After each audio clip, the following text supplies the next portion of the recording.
দর্শক আজ শুনবো ইব্রাহিমের কাছে তার জীবনের গল্প। আর ইব্রাহিমের বাড়ি হচ্ছে কাঠালিয়া উপজেলার চেচরি বাজারে, আর ওর বাবার নাম হচ্ছে নাসির উদ্দিন। দেখতে মানুষটা ছোট হতে পারে, কিন্তু ওর বয়স কিন্তু 15 পেরিয়ে 16-তে পা দিয়েছে।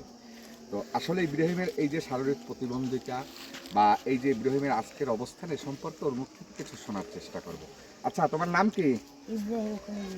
ইব্রাহিম খলিলুল্লাহ। তোমার বাবার নাম কি? নাসির ব্যাপারী। তুমি কোন ক্লাস পর্যন্ত লেখাপড়া করেছো? এটা কত বছর আগে করেছো? এই বছর।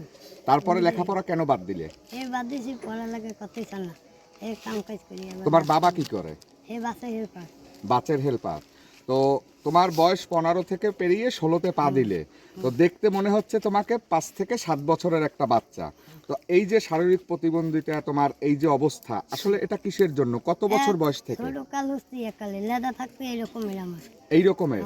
তো পেশায় তুমি এখন কি করো? এখন আমি এই গাছ টাছ ভাই, আবার ওই ধান টান টানি। এই মানে ধান টানি মানে এই যে ধানের আটা দেখতে পাচ্ছি আমরা, এইগুলো তুমি টানতে পারো? এর একটি আটা তুমি নিজে এই ঘাড়ে বহন করে তারপর নিয়ে আসতে পারো? আচ্ছা, আর কি করো এর পাশাপাশি? ধান টান কাটি, আবার ধানের গুঁড়া দিই। না, ওই যে গাছ বাই বললা, যে গাছ কি গাছ বাও তুমি? সুপারি গাছ। ওই যে সুপারি গাছ। সুপারি গাছ বাও। এটা তুমি কয়টা গাছ রোজ তুমি উঠতে পারো? কয়টা গাছে? 50টা বাদ করি, 100 বাদ করি। তাইলে 50টা গাছ থেকে যদি সুপারি তুমি পারো, তাহলে তুমি কত টাকা উপার্জন করতে পারো প্রতিদিন? 50টা যাই 500 টাকা, মানে 10 টাকা করে। তো এক একটা গাছে 10 টাকা। তো এমন দিন আছে 50, কোনোদিন 100। তো আসলে তুমি যে এই যে শারীরিক সমস্যা, তোমার লেখাপড়া বাদ দিয়ে তুমি যে এই গাছের কাজ করো বা এই বয়সে তুমি যে এই ধানের কাজ করো, এতে তোমার শরীরে অনেক প্রেশার পড়ে না? না, এখন তো করতে হবে। আমার মা তো নাই এখানে। তোমার মা নেই? তার কি হয়েছে? তার মারা গেছে। আমার ভাই, ছোট ভাই। তাই? তাইলে তুমি যে টাকা ইনকাম করো, এটা দিয়েই তোমার সংসারের পিছনে খরচ করো? আচ্ছা, তো প্রিয় দর্শক, আসলে এই যে ছেলেটির কথা শুনলাম, আসলে কিন্তু আমি জানতাম না যে ওর মা নেই, কিন্তু আসলেই কিন্তু মা ছাড়া এই ছেলেটি কিন্তু দেখতে পাচ্ছেন যে ওর বয়স কিন্তু 16 বছর, কিন্তু দেখলে কিন্তু মনে হচ্ছে না।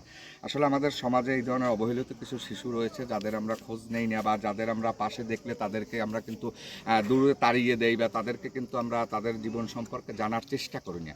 কিন্তু আসলে আমাদের সমাজে এই ধরনের যারা রয়েছে তাদের প্রতি দৃষ্টি দেবেন, আর এই সকল শিশুদের পাশে অবশ্যই সবসময় ওদের মন মানসিকতা ভালো রাখার জন্য সবসময় আপনি চেষ্টা করবেন যে যাতে ওরা মন মানসিকতা ভালো থাকে, সমাজের মানুষের সাথে মিশতে পারে। যেমন আমরা সুস্থ স্বাভাবিক মানুষ যারা রয়েছি, তারা যেরকম উঠি বসি চলাফেরা করি, খাওয়া দাওয়া করি, ওরা কিন্তু সমাজ থেকে একটু অবহেলিত। আর ওদের সাথে যদি আমরা না চলি, না উঠি, না মিশি, সেই ক্ষেত্রে কিন্তু আসলেই ওদের মন মানসিকতা অনেক খারাপ হয়ে যায়।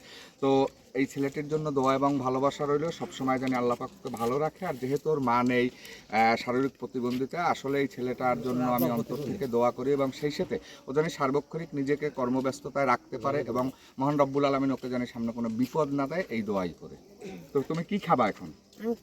কেন কথা বলতে পারে না? এই জন্যই কি তোমারও এই সমস্যা, না তোমার জ্বর হয়েছিল? জন্ম থেকে। আচ্ছা আচ্ছা।